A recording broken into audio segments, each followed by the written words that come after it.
Situation du ministère des Armées. Ministère de la Défense, ministère des Armées, pas encore ministère de la Guerre, mais on n'est pas encore chez Trump. J'ai vu que Trump avait prévu de renommer son ministère. L'idée n'est pas focalisée sur le rôle du secrétaire général, mais juste vous expliquer que, à ma connaissance, et c'est vaut aussi pour vous tous, parce que vous êtes tous en responsabilité syndicale, donc ce que je vais dire pour le bureau fédéral vaut chacun dans votre action que vous menez. Aujourd'hui, on a une situation que je considère inédite. Crise politique comme on n'a jamais connue, au vu de la situation encore d'hier. Crise économique qui est en train de poindre. Crise sociale, on l'a évoqué, les mouvements, etc. Christian l'a évoqué, le 10 et le 18, mais également avant, tous les mouvements de la crise sociale qui est en train d'arriver. Comment évoquer au sein de notre périmètre ministériel les guerres et conflits partout dans le monde, avec, et soyons conscients, un monde qui se réarme. Tout ça fait que le contexte est inédit.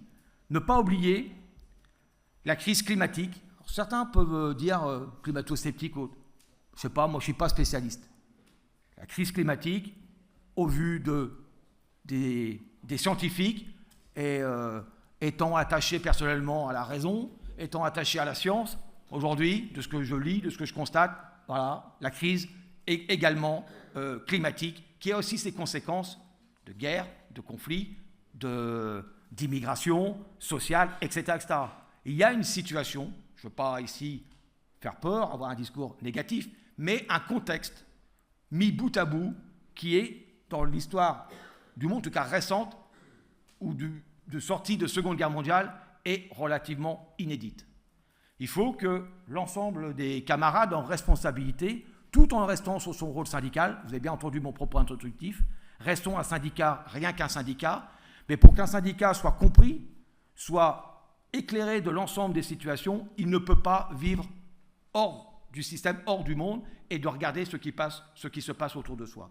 Donc je commence vraiment un peu de manière solennelle sur toute cette situation qui amène aujourd'hui à avoir un rôle, y compris en termes de discussion et de climat, de relations, de dialogue social avec le ministère des Armées, ministère quand même malgré tout particulier, avec la loi de programmation militaire, avec ses augmentations de budget au sein des armées, qui nous met quand même ce ministère au devant de la scène du point de vue médiatique, et je dirais même du point de vue syndical, y compris en interne, dans les UD, au CSN, dans nos instances, où le budget de la défense, les sujets de la défense sont constamment évoqués, encore pas plus tard qu'hier, lors du bureau fédéral de l'AIGF, où des camarades expliquaient, avec des bons arguments, on supprime le budget pour l'éducation nationale, pour le service public au sens large, et pour l'hôpital, etc. Et de l'autre côté, on augmente les efforts de guerre de 40 milliards plus et de 50 milliards supplémentaires, etc. C'est un vrai sujet de société. Aujourd'hui, au vu de ce contexte-là, voilà, nous restons à notre place de syndicalistes.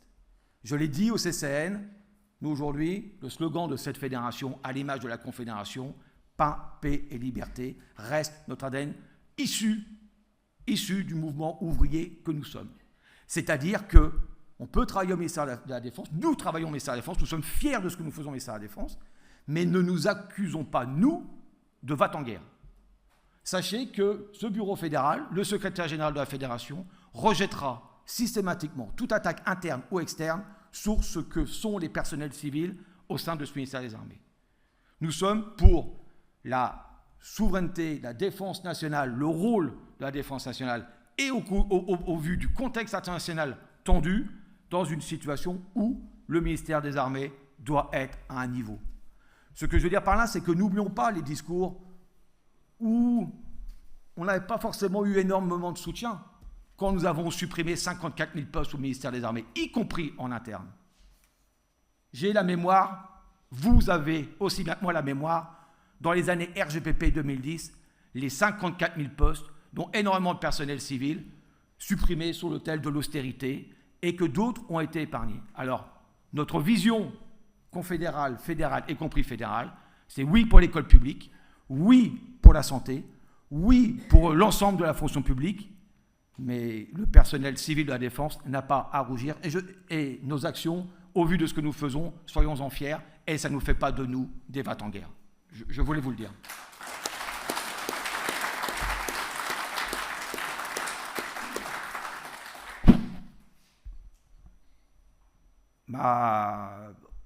Mon parcours syndical a toujours été dans un mouvement pacifiste et je fais partie des camarades qui régulièrement vont dans les rassemblements pacifistes et je dis oui, profondément humaniste et que maudite soit la guerre.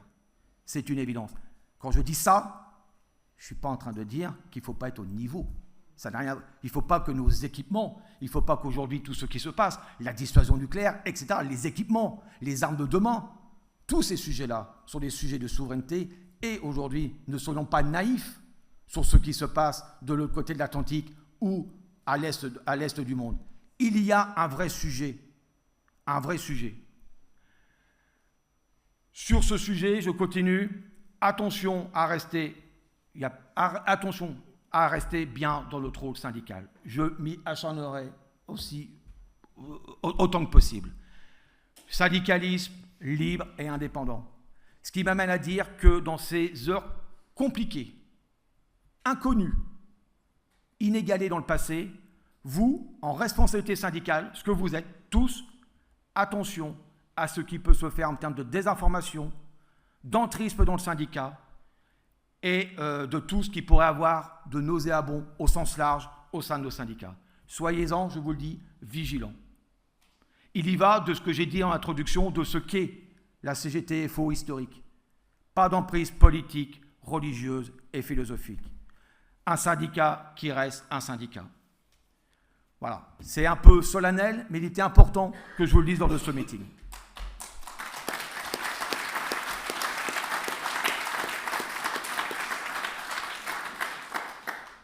Alors dans ce contexte-là, rencontre multilatérale avec le ministre, on a fait un compte-rendu, on a mis le cahier de revendications, on a fait un compte-rendu.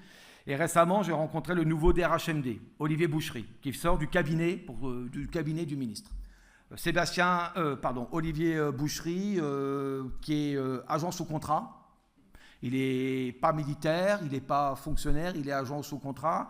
Il n'y a pas d'attaque sur les agents sous contrat, bien évidemment, mais ça veut dire qu'il est bien à durée déterminée. Voilà. Donc il a une feuille de route. Il est peut-être déterminé à appliquer sa feuille de route. Mais ce nouveau DRHMD que j'ai rencontré la semaine dernière dans le cadre du dialogue social en tête-à-tête, qui vient d'ailleurs d'une entreprise privée, il était avant responsable d'industrie, RH Industrie de chez L'Oréal, donc très proche de Sébastien Lecornu. Moi je fais pas de voilà, je vous donne l'information factuelle, très proche de Sébastien Lecornu, qui a décidé donc à la fin du mandat de Thibault Devancé de prendre ses responsabilités. Je l'ai rencontré la semaine dernière et assez vite le discours, les échanges ont tourné autour de ce qu'a dit Fred du contexte et de ce qu'a dit Christian aussitôt je suis allé sur les mesures catégorielles, les augmentations, les embauches, tout ce que le cahier revendicatif.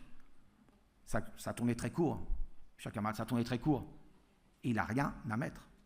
Le DRHMD, pour les 64 000 personnels civils, nous dit rien, nada. Pas plus pour les ouvriers d'État, pas plus pour les agents contractuels, pas plus pour les fonctionnaires. Il fait savoir le discours, les caisses sont vides, vous connaissez le contexte, voilà. Aujourd'hui, la loi de programmation militaire, elle est tournée essentiellement vers le matériel, vers les industries de défense, vers demain, les nouveaux, les drones, etc. Ce que j'ai dit encore tout à l'heure, c'est que cette LPM, elle ne va pas dans les poches des 64 000 personnels civils. Je dirais même, elle ne va pas dans les poches des 275 000 personnels civils, sauf si on est peut-être un certain grade d'officier, mais je suis un peu de populisme, mais un peu de démagogie, si on est commissaire, tout ça. J'ai vu qu'ils ont su revaloriser récemment, les hautes catégories ont su se revaloriser. Mais pour autant, ces lois de programmation militaire ne fait pas, nous, dans nos poches, des augmentations de salaire. Donc ce qui a été échangé assez rapidement avec le DRHMD, c'est du coup, un peu comme vous a dit Christian, mais de quoi on va pouvoir parler ? De quoi on va pouvoir, nous, échanger, organisations syndicales, sur des sujets dont j'ai la responsabilité de porter le cahier revendicatif. Le cahier revendicatif, il pose essentiellement, et pas seulement, mais sur les rémunérations. Et sur les rémunérations, Et il me dit clairement, il n'y aura rien. Donc voilà, je tenais quand même à ce que vous sachiez que ce discours franc que j'ai eu avec lui. Une fois qu'on parle de ça, donc on va vite sur les sujets. Je lui dis, mais il y a des choses aujourd'hui. Alors, vous montrez mon désaccord, je vais montrer que ça pose un problème. J'ai même pris l'exemple d'un catégorie B dans les années 90-2000. Je lui dis, un catégorie B au sein de ce ministère dans les années 90-2000 était un agent de la fonction publique dans la catégorie moyenne plus. Aujourd'hui, un agent de catégorie B de la fonction publique s'appauvrit. Un agent de catégorie B qui demain rentre dans la fonction publique en 2025 n'a pas le même pouvoir d'achat que quand il est rentré en 90 ou dans les années 2000. Vous l'avez vu à travers ce qui vous a été projeté. Donc j'ai dit l'appauvrissement qui est en train d'arriver, je fais catégorie B, mais du coup évidemment catégorie C, par déclinaison, l'ouvrier d'État qui est embauché aujourd'hui en groupe 6, c'est la même chose.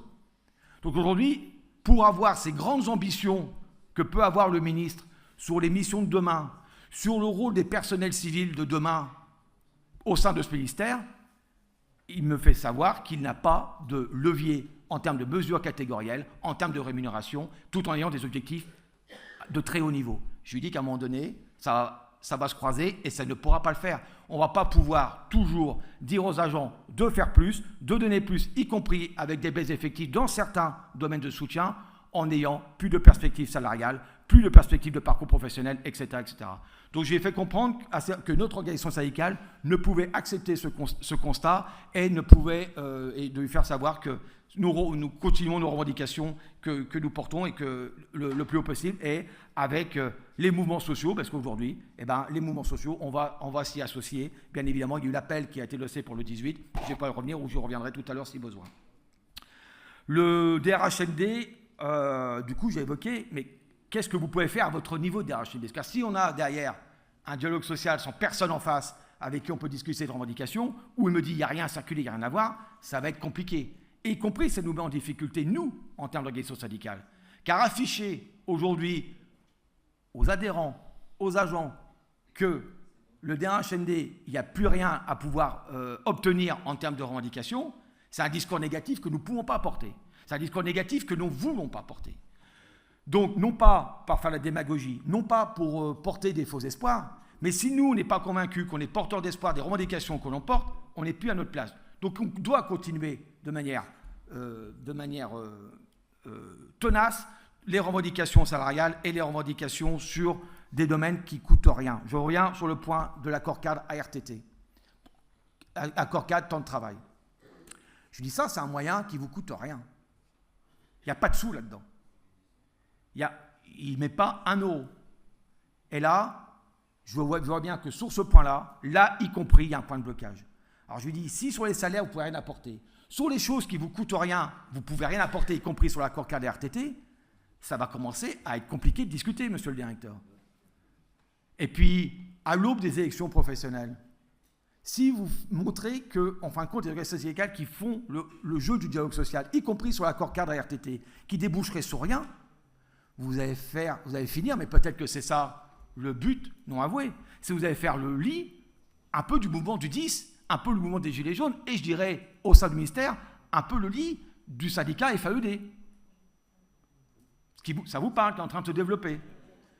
Donc ça, c'est un sujet. Est-ce que vous préférez discuter, échanger? Est-ce que c'est le but non avoué d'aller sur ce terrain-là? Parce que derrière, ça n'a pas le même dialogue social. Donc on a évoqué vraiment le corps RTT. Sur l'accord RTT, le point de blocage, il y a nombreux, je ne vais pas venir sur l'ensemble des communiqués, on a beaucoup communiqué, enfin il y a eu beaucoup de communiqués sur le sujet. Là, le vrai point de blocage, c'est l'horaire variable, et c'est sur l'horaire variable partout, et sur la mise en place de la récupération des RHV, de la récupération d'horaire dans l'horaire variable, en disant on bloque à 5 heures. Ce qui est un truc de fou. Je dis en fin de compte, monsieur le DRHMD, c'est que vous acceptez que les agents travaillent gratuitement, que les agents qui travaillent, qui font au-delà de 5 heures, ça soit écrété, perdu, gratuit, bénévolat, etc. etc. C'est purement inacceptable. Donc j'ai redit les choses, j'ai redit nos positions, et je dis mais là c'est complètement dogmatique. Ou alors, il y a quelque chose de sous-entendu. C'est que vous considérez que les personnels civils ne sont pas au rendez-vous de la mission et ne font pas leurs horaires. C'est que vous considérez que les personnels civils sont des putains de feignants. Voilà. Donc j'ai bien alerté sur le sujet de l'accord cadre à RTT. J'ai évoqué aussi, donc là c'est vraiment un point, alors je ne sais pas ce qui va aboutir, il a vraiment pris les points, je lui ai dit que c'était vraiment un point d'achoppement qu'on ne lâcherait pas, on est un peu, et on va se la péter un peu, on est un peu moteur de l'interfédéral là-dessus, hein, je pousse un peu la CDT, l'UNSA, pour être un peu plus fort en termes sur ce sujet, de ne pas être isolé. On semble partager le même constat, les mêmes revendications. C'est pour ça qu'il y a un papier interfédéral avec l'ensemble des logos. Nous en étions à l'initiative, sachez-le. Hein, c'est la fédération qui a pris l'initiative de les appeler. C'est nous qui avons fait le projet de papier, etc. Voilà, on semble étendu, mais je reste prudent. À un peu plus d'un an des élections professionnelles, de ne pas être les dindons de la farce de ce sujet de l'accord cadre à RTT. Donc je reste extrêmement prudent du calendrier sur ce sujet-là des accords cadres temps de travail. Alors le temps de travail, il y a aussi plein d'autres choses. Hein. Mais surtout, il y a un point central sur le temps de travail. Je l'ai dit, comme j'ai dit à la conseillère sociale, comme j'ai dit au DRHMD quand il était au cabinet, j'ai dit on est en 2025, on n'a toujours pas un outil qui est en capacité de voir l'activité des agents. Non pas l'activité de flicage, mais de l'activité clairement des agents des personnels civils. On n'a strictement rien.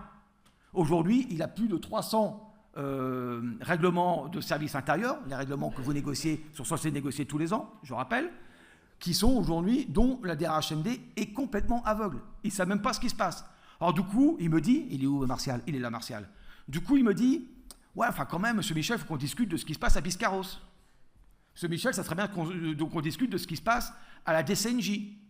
DCNJ qui a un rythme particulier par rapport à un métier particulier des JDC, les déplacements. Il y a peut-être des copains de la DCNJ, hein. Bon, ceux qui font les journées du citoyen, les journées des JDC, les journées... Les journées défense citoyenneté. Donc, donc tout ça, donc il m'a dit, attention, en gros, il m'a dit, moi j'ai gratté un petit peu, il y a quand même des règlements un peu exotiques. Les règlements exotiques, il a identifié Biscarrosse et la DCNJ. Ah, je lui dis, on va falloir qu'on discute. Donc, je sens que ce sujet-là devient un sujet de tension quand même, peut devenir un sujet de tension. Donc, l'accord cadre est un sujet bien évidemment. Dans les sujets d'actualité, la PSC, Christian en a parlé, je remercie Christian de son point qu'il a fait. Nous avons pris nos responsabilités, la commission exécutive a donné le mandat de retirer notre signature. Nous avons retiré notre signature de cet accord. Évidemment, l'UNSA nous saute dessus, la CDT pas trop, mais ça va pas tarder, à mon avis, à monter avec les élections. Bon, on prend nos responsabilités, mais en regrettant rien. C'est que derrière, nous on dit, ça a été mis en place, soi-disant, pour gagner du pouvoir d'achat sur la PSC, sur la partie pouvoir d'achat pour la fonction publique.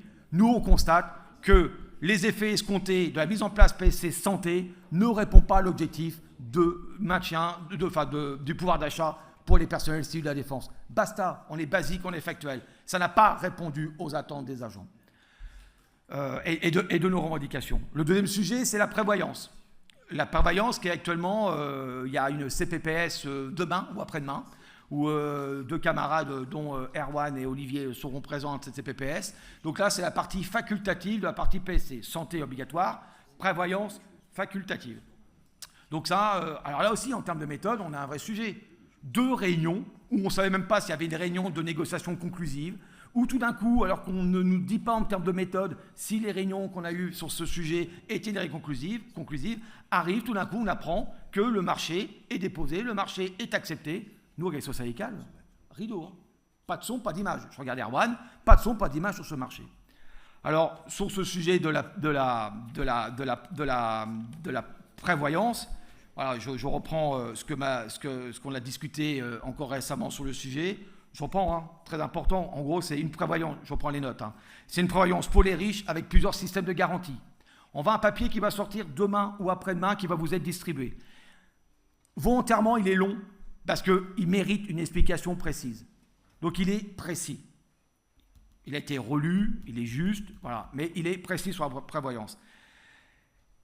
Elle est facultative, mais derrière, plus on se donne les moyens de payer sa prévoyance, plus on a des garanties là où est-ce que le statut, là où les jours de carence, là où les 10%, et bien derrière, celui qui pourra se payer en termes de prévoyance en cas de longue maladie, et ben il se le paiera. C'est ça l'idée de cette prévoyance. Donc c'est une prévoyance pour les riches, avec plusieurs de systèmes de garantie, où il faut payer et payer pour avoir une garantie optimale. Il n'y a pas de mutualisation des risques, système que FO a toujours défendu. Un congé de maladie ordinaire ne vous sera remboursé à 100%, écoutez bien, que si vous prenez la cotisation la plus élevée, soit en gros 100 balles. FO revendique une information pour les agents afin qu'ils puissent pouvoir comparer les préjudices couverts par leur actuel contrat de prévoyance et ceux de ce nouveau contrat. Moi, je le dis ici en tribune, en meeting, je vous le dis, ceux qui avaient une prévoyance historique, regardez à 2 fois par rapport à la nouvelle. Moi, j'ose le dire ici, elle est certainement plus intéressante que la nouvelle, malgré les 7 € mis par l'État, par l'administration. Pardon ? Elle n'est pas obligatoire. Donc, le papier l'explique, tu verras, mais la prévoyance, pour ceux qui avaient une prévoyance historique, elle court. Elle est en plus, elle a une habitude de rente qui n'a pas la nouvelle prévoyance.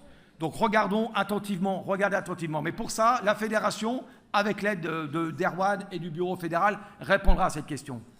Donc aujourd'hui, voilà, je brosse l'accord RTT, la PSC, volet santé, volet prévoyance, tout ça, vous avez bien compris que ce sont des reculs. Rien pour les salaires, accord RTT, sujet compliqué du point de vue de l'administration, pas pour nous, ce qui, pour nous paraissait simple. J'étais parti confiant de cette négociation sur l'accord RTT. J'ai bien été échaudé parce que aujourd'hui, on a une composante de grands subordonnés qui, devant nous font du dialogue social à toutes les sauces, nous voient beaucoup dans les CSA, nous font beaucoup de GT, groupes de travail, beaucoup de dialogue social, mais à la fin, dès qu'on discute dans le dur des vrais sujets, ils veulent rien, strictement rien lâcher. Donc c'est ça qu'il faut bien être conscient. Ça ne veut pas dire qu'on doit quitter l'étape de négociation, le dialogue social, ou alors ça peut être une position vue en CE, mais aujourd'hui, voilà, ce dialogue social est complètement grippé. Dans ce contexte-là, il faut qu'on soit extrêmement vigilant, et c'est le point de vigilance que nous devons tous avoir. Un vrai sujet que vous connaissez pour les plus anciens d'entre vous, c'était le rôle et place des personnels civils, chose qu'on avait un petit peu oubliée, chose qu'on entendait un peu moins parler. Mais dans le cadre du contexte, de la militarité du service, de la militarité de l'EMA au vu du contexte international, des forces projetées, du rôle des forces et du soutien. Quelle va être aujourd'hui la position de l'EMA? Quelle va être la position du poids du SGA? Je parle des 3 grands subordonnés ministériels. Quelle va être la position de tout ça avec des contraintes budgétaires que j'ai évoquées, avec des arbitrages ministériels de haut niveau qui vont être tendus? Quelle va être la place des 64 000 personnels civils au sein de ce ministère? Si nous, on est très clair à FO Défense, où on n'a aucun sujet, on est là en soutien des forces opérationnelles. On n'a pas de difficulté. On connaît historiquement notre position. Comme j'ai dit au DRHMD, nous fêtons prochainement les 400 ans de la Marine. Les 400 ans de la Marine et les 80 ans, il y a 2 anniversaires pour la Marine nationale, les arsenaux, les ouvriers des arsenaux ont plus de 400 ans d'histoire. Ce sont des personnels civils qui ont fait les bateaux de la Marine à voile. Ce sont les personnels civils... Qu'est-ce qui me... Ouais. Ah, ok. Non. Ce sont les personnels civils qui ont l'histoire du soutien. Les personnels militaires, il faut être très clair là-dessus. Nous avons un profond respect pour la composante militaire. Moi, je le dis, et je l'ai dit au DRHMD, aller se faire tuer ou tuer est un statut bien particulier du statut de militaire. On n'a pas de difficulté avec ça. Nous, on est le soutien des forces opérationnelles. On connaît notre place et le rôle de chacun. Mais dans ce contexte-là, attention à ce que l'EMA ou le ministère ou le cabinet tenteraient sur les choix d'arbitrage de voir les personnels civils à d'autres missions, à déflater. Aujourd'hui, et le DRHMD me l'a rappelé, ils veulent changer, et vous l'avez vu, l'évolution du ministère. L'évolution du ministère a profondément changé. Aujourd'hui, regardez le nombre de catégories A. Regardez la baisse de nos ouvriers d'État. Regardez le nombre de catégories C. Regardez attentivement ces chiffres-là, même serait-ce que sur les 20 dernières années, et depuis les 5 dernières années. On voit un vrai changement profond de la sociologie de notre ministère, avec de plus en plus de domaines de compétences d'arbitrage où le ministère, et il nous le dit, le DRHMD ne me parle que de ça. IA, cyberdéfense, renseignement, nucléaire, DGSE, il m'a fait un long laïus sur la DGSE, j'ai fait comprendre que je m'en foutais un peu, mais c'est ça son sujet. Son sujet, c'est pas la DIRISI, c'est pas le SCA, c'est pas le SSA, c'est pas éventuellement le soutien de l'armée de terre des Hermat, il m'en a pas tellement parlé. Et moi, je lui dis, ça c'est le sujet de personnel civil. Et j'en oublie, DGA, j'ai pas tous les nommés, là où vous œuvrez au quotidien dans les CSA de réseau des employeurs. Ça, j'ai bien compris que c'était pas le sujet ministériel, c'était les sujets de demain des personnels civils au sein du ministère des Armées. Donc il y a un vrai changement qui est en train de s'opérer. Mais si on n'est pas convaincu qu'on est le dernier rempart à toutes ces attaques, si vous, ce que vous êtes, je sais que vous êtes convaincus, vous le faites au quotidien, si nous ne sommes pas à expliquer aux agents ce qui se trame, si nous, vous, dans les machines à café, dans les boîtes, je me répète de ce que j'ai dit ce matin, dans les directions, dans les services, dans les ateliers d'ouvriers, dans les services, dans les CMG, dans les GS, j'allais dire GSB, dans les GSC, ça s'appelle groupement de soutien du commissariat, ça change de nom, etc., à expliquer ce qui est en train de s'opérer, là, on n'est pas au rendez-vous de notre rôle syndical. Informer, communiquer, donner la matière sans réfléchir à la place de l'agent ou de l'adhérent, mais donner la connaissance de la situation. On a ce devoir-là. On a ce devoir de syndicaliste de donner les éléments, les clés de compréhension. Et ensuite, on en discute, on en débat dans les instances. C'est pour ça que je vous le dis, je le dis fortement. Il faut respecter les instances de vos syndicats. Un syndicat, ce n'est pas quelqu'un qui est parachuté, qui est autoproclamé. Il y a une assemblée générale. Il est élu. Il construit son bureau syndical. Il fait son conseil syndical, il fait son assemblée générale. Bureau syndical qui se réunit, conseil national qui se réunit, qui débat, qui décide de l'activité du secrétaire de syndicat. On n'est pas autoproclamé, on n'est pas des apparatchiks du syndicalisme. Tout ça, on le refuse et on le rejette. Donc ça, c'est que comme ça, qu'on est convaincu de ça, qu'on pourra aller facilement dans les boîtes et pouvoir communiquer dans tous les services. Et de tout ce que je viens de vous dire. Et d'avoir une discussion éclairée pour pouvoir donner aux copains, d'avoir la conscience que la seule possibilité de répondre à tout ça, c'est la mobilisation. C'est la mobilisation. On va pas, nous, on refuse de plier. Vous êtes des syndicalistes debout, des femmes et des hommes libres, en conscience, sans irresponsabilité, qui avaient décidé de ne pas en prendre plein la gueule comme on est aujourd'hui. Donc on s'organise. Et vous avez cette force-là. Cette force-là. Et nous, on vous doit, et ça sera le but de cet après-midi, et nous, on vous doit de la formation. On en discutera cet après-midi. On vous doit de la communication. On vous doit des outils. C'est ça le rôle d'une fédération. Oui, c'est fédérer. Oui, c'est vous aider. Oui, c'est vous donner au maximum des outils pour aller partout, être à l'aise, à donner la voix partout, de manière facile, fluide, les positions de FO. On vous le doit, et ce bureau fédéral y travaille, et vous donnera des éléments précis cet après-midi. Merci de votre écoute, et à tout à l'heure.